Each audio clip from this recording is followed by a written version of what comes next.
देखिए पिछले क्लास हम लोग पी ब्लॉक से रिलेटेड बातचीत किए थे ना, कुछ बात बता दिए थे कि पी ब्लॉक ग्रुप कितना से कितना तक बिलोंग करता है। पी ब्लॉक में आज कुछ और सीखना है आप लोग को। आ गई रे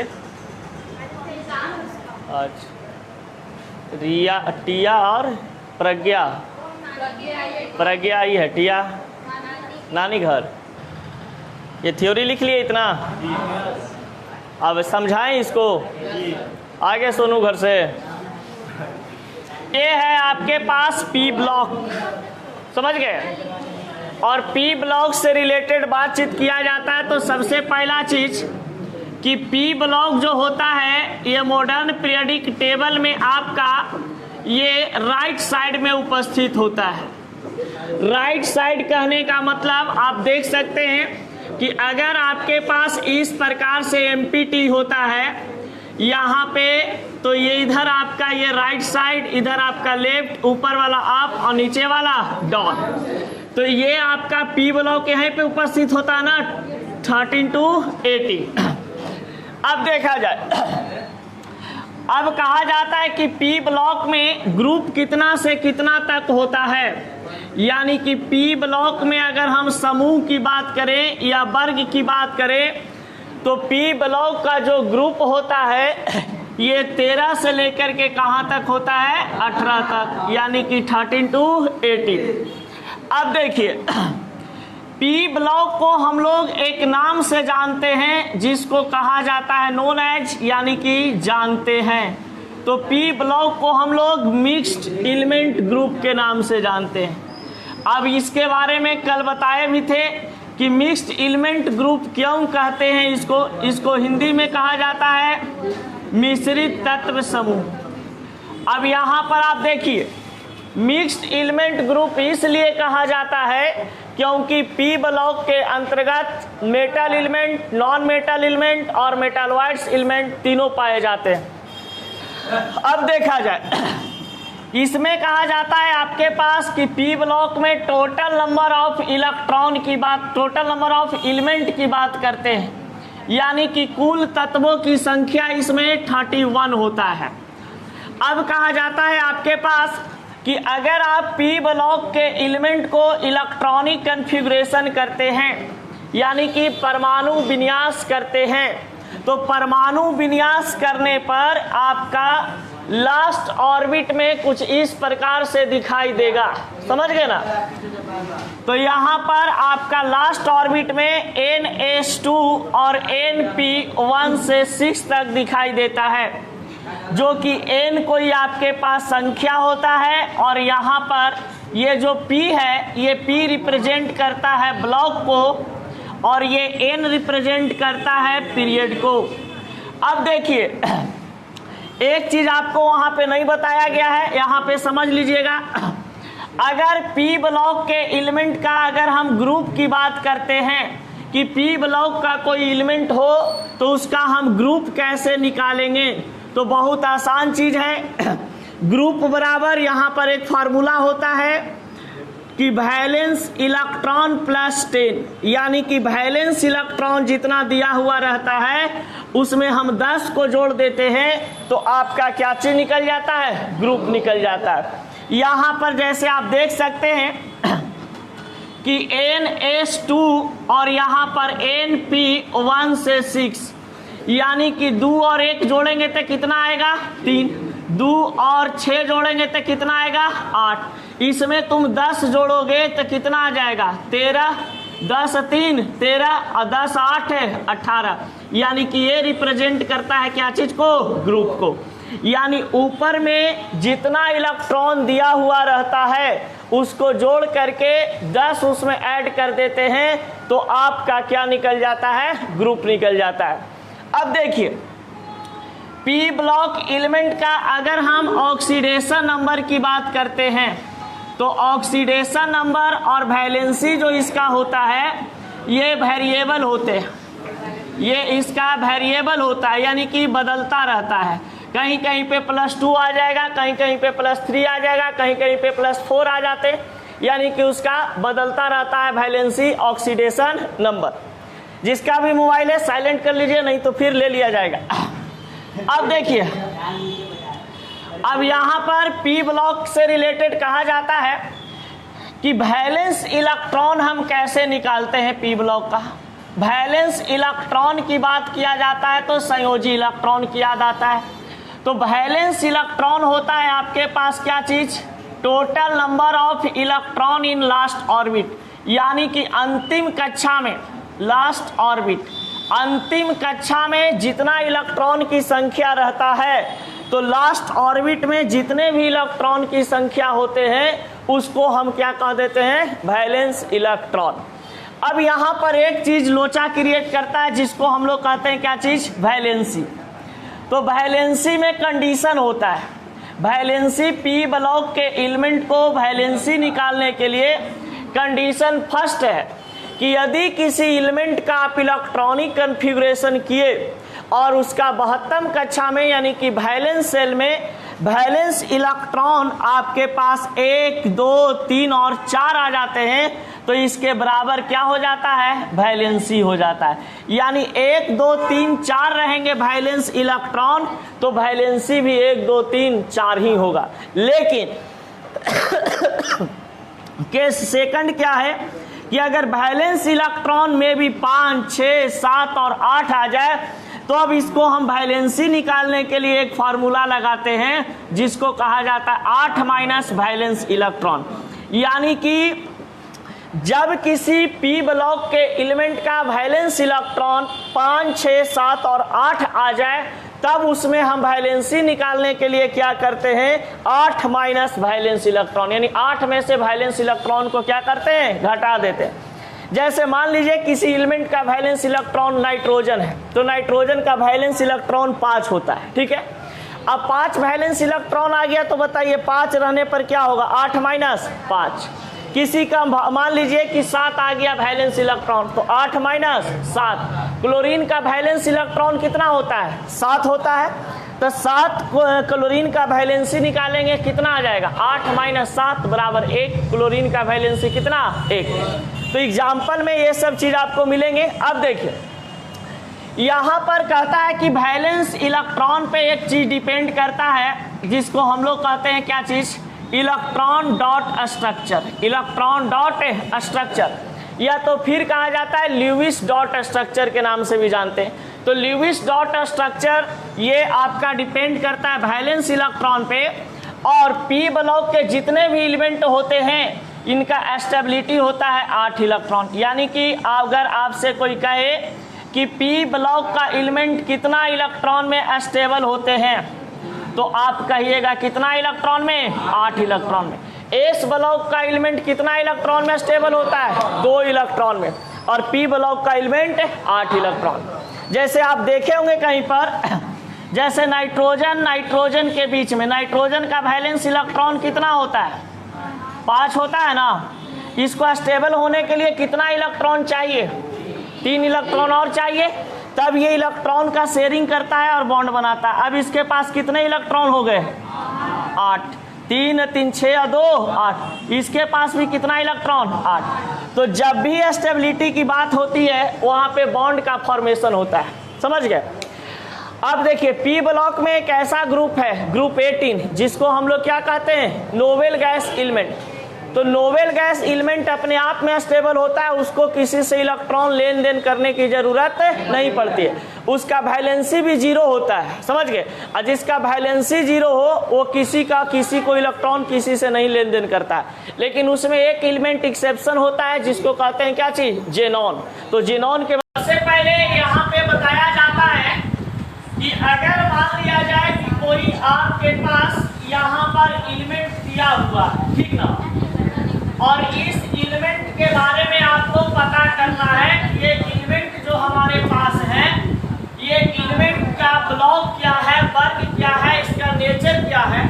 तो देखिए पी ब्लॉक का एलिमेंट हो या किसी ब्लॉक का एलिमेंट हो, उसके बारे में अगर नेचर उसका पता करना हो, प्रॉपर्टीज पता करना हो, तो सबसे पहले दिए गए एलिमेंट को हम क्या करेंगे, इलेक्ट्रॉनिक कन्फिगरेशन। जब इलेक्ट्रॉनिक कन्फिग्रेशन करेंगे तो सबसे पहले कहां पे जाएंगे, लास्ट ऑर्बिट में। जब ये लास्ट ऑर्बिट में जाएंगे तो देखेंगे कि हमारा लास्ट इलेक्ट्रॉन जो है अगर p सबसेल में जा रहा है, अगर हमारा electron last electron p subshell में जा रहा है, p सबसेल में जा रहा है, तो हम बोल देंगे भैया कि ये एलिमेंट किस ब्लॉक का है, p ब्लॉक। यानी कि एलिमेंट पहचानने का सबसे आसान तरीका कि हमारे पास कोई भी एलिमेंट दे, उस एलिमेंट को सबसे पहले क्या करना है, इलेक्ट्रॉनिक कन्फिग्रेशन। इलेक्ट्रॉनिक कन्फिग्रेशन करने का नियम बताए है ना, 1s2 2s2 2p6 3s2 3p6 4s2 और 3p10।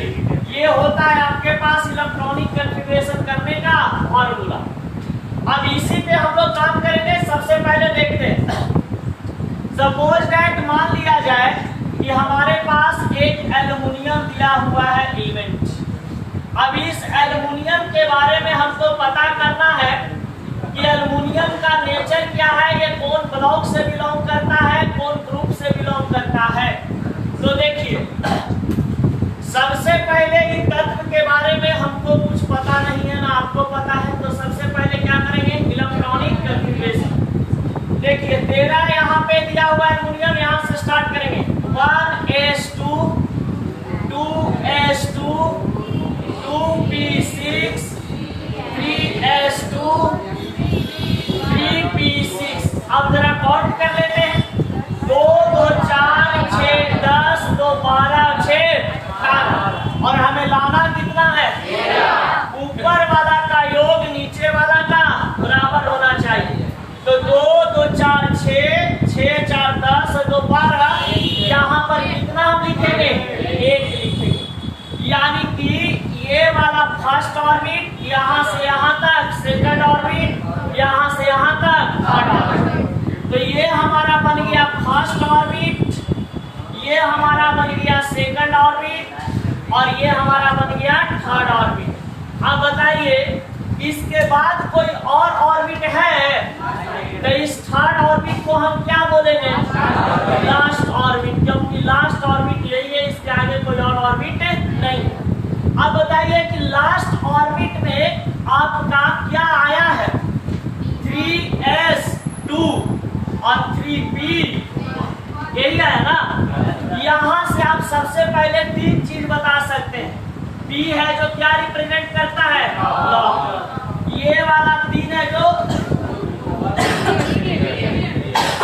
पीरियड, यानी कि ये रिप्रेजेंट कर रहा है आवर्त को, ये रिप्रेजेंट कर रहा है खंड को। अब देखिए ऊपर वाला इलेक्ट्रॉन को जोड़ोगे 2 और 1 3 में 10 जोड़ोगे कितना आ गया, 13। ये क्या चीज को रिप्रेजेंट करता है, यानी कि अब यहाँ पर आपको पता चल चुका है कि एल्युमिनियम जो है ये ब्लॉक p से बिलोंग करता है, पीरियड 3 से बिलोंग करता है और ग्रुप 13 से बिलोंग करता है। यहाँ तक पता चल गया ना। अब इसका प्रॉपर्टीज पे आते हैं और कुछ। सबसे पहला चीज, फर्स्ट प्रॉपर्टीज, यहाँ पे बताइए इलेक्ट्रॉनिक कन्फिग्रेशन क्या होगा एल्युमिनियम का, इलेक्ट्रॉनिक कन्फिग्रेशन। तो समझिएगा, किसी भी इलेक्ट्रॉनिक, किसी भी एलिमेंट का अगर इलेक्ट्रॉनिक कन्फिग्रेशन कहे निकालने के लिए, तो सबसे पहले हम क्या करते हैं, उसके लास्ट ऑर्बिट के पास जाते हैं, यानी कि लास्ट ऑर्बिट के बराबर होता है। तो लास्ट ऑर्बिट आपका क्या लिखा हुआ है यहाँ पे, 3s2 और 3p1, ये आपका लास्ट ऑर्बिट में ही ना लिखा हुआ है, तो इसको यहाँ पे उतार दिए। एल्युमिनियम का इलेक्ट्रॉनिक कन्फिग्रेशन क्या हो गया, ये हो गया। बोर्ड में जब आपका क्वेश्चन आते हैं तो कहता है 4 इलेक्ट्रॉनिक कन्फिग्रेशन दिया हुआ रहता है, जिसमें से कहता है कि इनमें से कौन फास्फोरस का इलेक्ट्रॉनिक कन्फिग्रेशन है। तो ये पूरा नहीं लिखता है, ये लास्ट वाला सिर्फ ऑर्बिट लिखता है, समझ गए। तो लास्ट ऑर्बिट से पकड़ लेना है आपको कि अच्छा ये ऐसे आ रहा है तो ये ऐसे होगा, समझ गए ना। अब यहाँ पर आते हैं दूसरा पॉइंट। सबसे पहले बताइए एल्युमिनियम का ब्लॉक क्या निकलेगा, खंड ब्लॉक तीसरा, इसका ग्रुप कितना आ जाएगा, ग्रुप कितना दिया हुआ था, तो ग्रुप बराबर एक फार्मूला बताए थे, वैलेंस इलेक्ट्रॉन प्लस 10। तो total number of electron last orbit में कितना है, 2 और 1 3 प्लस 10 बराबर 13। यानी एल्युमिनियम का ग्रुप कितना निकल गया, 13। अब कहा जाता है आपके पास पीरियड, तो पीरियड यहाँ पर कितना निकला हुआ है, 3। ये पीरियड निकल गया। अब देखिए चौथा, 1 2 3 4 5वां नंबर। अब यहाँ पर वैलेंस इलेक्ट्रॉन देखेंगे सबसे पहले, तो वैलेंस इलेक्ट्रॉन बराबर क्या फार्मूला होता था, total number of electron in last orbit, in last orbit. तो लास्ट ऑर्बिट में कितना इलेक्ट्रॉन है, 2 और 1, यानी आपके पास आंसर क्या आ जाएगा, तो वैलेंस इलेक्ट्रॉन कितना निकल गया। अब देखिए पहले लिखो इतना 5, उसके बाद 6। वैलेंस इलेक्ट्रॉन के बाद क्या आता है आपके पास, वैलेंसी। तो बताइए वैलेंसी जो होता है ये किस पर डिपेंड करता है, वैलेंस इलेक्ट्रॉन पे ना। तो बताइएगा कि वैलेंसी वैलेंस इलेक्ट्रॉन पे डिपेंड करता है आपका, तो वैलेंस इलेक्ट्रॉन कितना है, 3। तो वैलेंस इलेक्ट्रॉन 3 है तो वैलेंसी कितना हो जाएगा, क्योंकि वैलेंस इलेक्ट्रॉन 3 रहने पर वैलेंसी।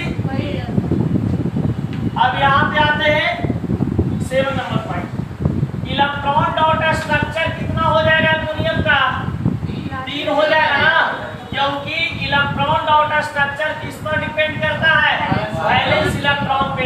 तो एल्युमिनियम का वैलेंस इलेक्ट्रॉन कितना था, 3, तो 3 को टिप्पणी साट देंगे। चलिए अब आते हैं 8वां number point, stability. P block के एलिमेंट जो है स्टेबिलिटी, ये कितना इलेक्ट्रॉन में स्टेबल होगा, 8 इलेक्ट्रॉन में स्टेबल होगा। 9 नंबर, इसका एटॉमिक स्ट्रक्चर कैसे बनेगा, परमाणु संरचना। सबसे पहले न्यूक्लियस बनाएंगे, कितना ऑर्बिट था दिया होगा, 3 ऑर्बिट था ना।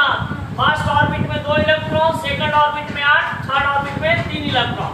तो first orbit, second orbit, third orbit, इसमें 2 इलेक्ट्रॉन, 8 इलेक्ट्रॉन और इसमें 3 इलेक्ट्रॉन। एग्जाम्पल देते हैं, पूरा लिखी के लिए घर पे क्या करोगे बैठ के, हम लोग तो काम कुछ है नहीं। बोलोन, बैगन, आलू, कार्बन 6, सिलिकॉन 40,